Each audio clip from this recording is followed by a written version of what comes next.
Jeg mener personligt ikke, at den danske regering har råd til flere fede asylansøgere, som er så utaknemmelige. Vi giver dem mad, drikke, sted hvor de kan bo, tag over hovedet, og alligevel brokker de sig. Og vi har ikke plads, vi har ikke råd og plads til at forsørge os selv, men vi vælger at tage bort for det og forsørge nogle fede indvandrere, sprog, som bare brokker sig hele tiden. Jeg kan ikke lide flygtninge, fordi at mange af dem de laver meget ballade, og så tager de sådan, også mange tager fat i en, og så siger de alle mulige ting.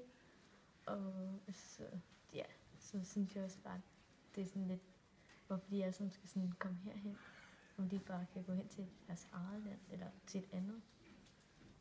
Jeg er personligt imod flygtninge, da de tager vores penge, så vi kunne bruge vores eget land bedre. For eksempel alle de mennesker, der er uden job i Danmark, vi kunne give dem pengene, så de kunne leve bedre, i stedet for at spilde dem på flygtninge, som bare kommer herop, som de sagtens kunne leve i deres land. Plus mange flygtninge tager også bare og sniger sig med ind, fordi de ikke gider på så på et eget land, som de sagtens kunne. Plus, så er der også længere tilbage i tiden blevet skrevet en måde at erobre et land uden at gå i krig.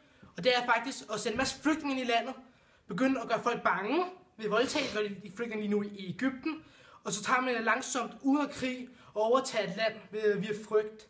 Og det der sådan, det mener jeg så personligt, og der er også nogle andre, at de er i gang med at gøre lige nu.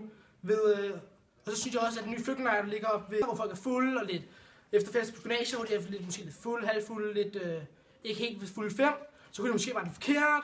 Og jeg tror ikke, det vil ende godt, hvis fem piger for eksempel, der er halvfulde, går ind i ender med at gå på en bane, hvor der er 300 mænd.